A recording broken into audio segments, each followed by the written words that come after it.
عليكم ورحمة الله تعالى وبركاته. كي دايرين؟ كي عاملين؟ كلشي بخير؟ الامور مزيانه؟ عريف. مبروك عواشركم وبالصحه والعافيه ان شاء الله باش ما تمنيتو. دونك كنقولوا العيد، كنقولوا كيك، كنقولوا حلوه، كنقولوا فقاس.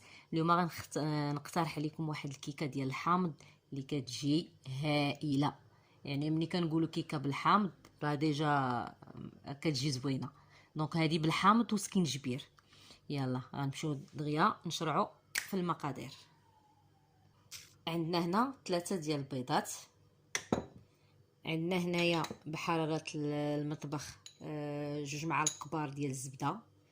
من الافضل الا كاين ممكن الزبده حيوانيه، حيت المارغرين كتجي فيها داك لوغو ما كتجي زوينه. المهم الا كاينه مزيان، ما كايناش نقدروا نديروا مارغرين. عندنا هنايا عندنا معلقه هنايا ديال سكينجبير طري محكوك، وعندنا هنايا معلقه ديال الكونفيتور ديال الحامض. ما كاينش الكونفيتور ديال الحامض نقدروا نعوضوه بديال المشماش، ولكن يا حبذا الا كان ديال الحامض باش كنخرجوا داك لوغو ديال الحامض. عندنا هنايا حامضه كبيره، القشره ديالها داك لو زيست ديالها. عندنا هنا معلقه ديال النشا. عندنا هنايا واحد المعلقه ديال بافو. وعندنا هنا 2 خمارات. عندنا هنايا نص كاس ديال الحامض معصور ومصفي. عندنا كاس ديال سنيده. وعندنا هنايا واحد 2 كيسان لاروب ديال الدقيق. حنا غنشوفوا على حساب الدقيق، الا كان كيشرب راه 2 كيسان، ما كانش راه ما كنكملوش هذوك 2 كيسان. وعندنا هنايا اللوز ايفيلي اللي كنديروه في الكيكه من الفوق. يلا نمشيو دابا للطريقه ان شاء الله. غادي ناخذ واحد الاناء فاش غادي نخلطو.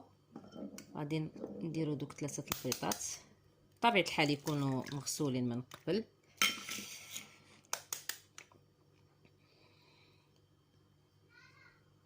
غنزيدو معاه كاس تاع سنيده، وغادي نديرو هذيك المعلقه ديال سكينجبير اللي قلنا طري. فوالا، وغادي نديرو هذيك الزبده اللي قلت لكم 2 معالق كبار.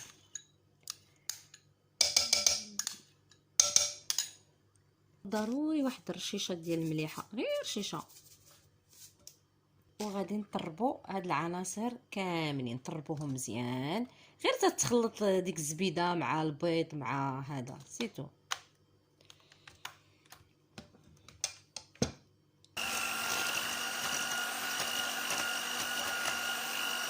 من بعد غادي نزيدو ديك المعلقه ديال الكونفيتور، ونزيدو هذاك لو زيست ديال الحامض، ونزيدو ديك نص كاس ديال الحامض معصور، نزيدو ديك المعلقه ديال النشا بطبيعه الحال تكون مغربله. وغادي نعاودو ثاني نطربو هاد العناصر. انا راه عابره هادوك الكيسان ديال الدقيق مغربلين. غادي نخوي هذاك 2 كيسان، نورمالمون انا كيقدني 2 كيسان. ونزيدو الخمارات نغربلوهم بطبيعه الحال.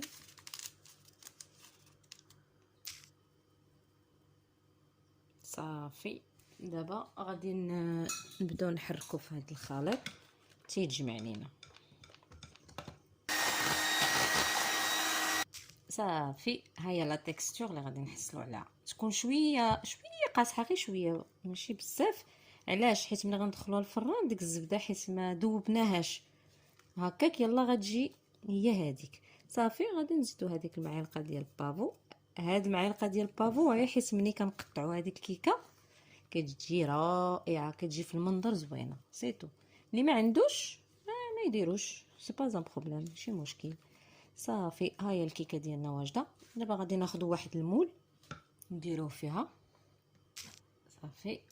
ونخويو هذيك الخليط ديالنا، ديما نهزو ايدينا الفوق باش يخرج هذاك الهواء. صافي. وفي هذا الاثناء راه كتشعلوا الفران على 180 درجه. صافي. في الاول كنشعلوا عليها من التحت حتى تبدا تطلع، تحسوا بها نشفات شويه من الفوق، عاد نشعلوا عليها من الفوق. صافي. دابا غادي نخويها، خويناها هنايا.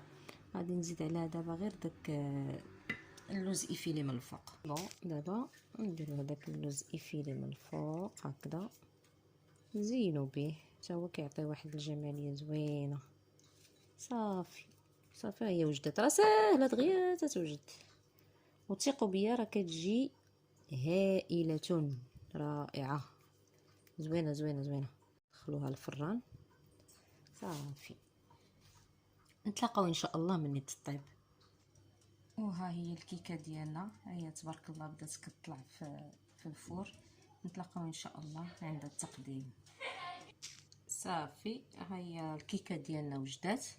غادي ندهنوها بشويه ديال الكونفيتور. انا عندي هنا الكونفيتور ديال الحامض، اللي عنده الناباج يقدر يدير لها الناباج. المهم نديروا لها شويه المكياج باش تبان زوينه. صافي. ها هي الكيكه ديالنا، وبالصحه والراحه ان شاء الله والعافيه. الى الفيديو القادم ان شاء الله.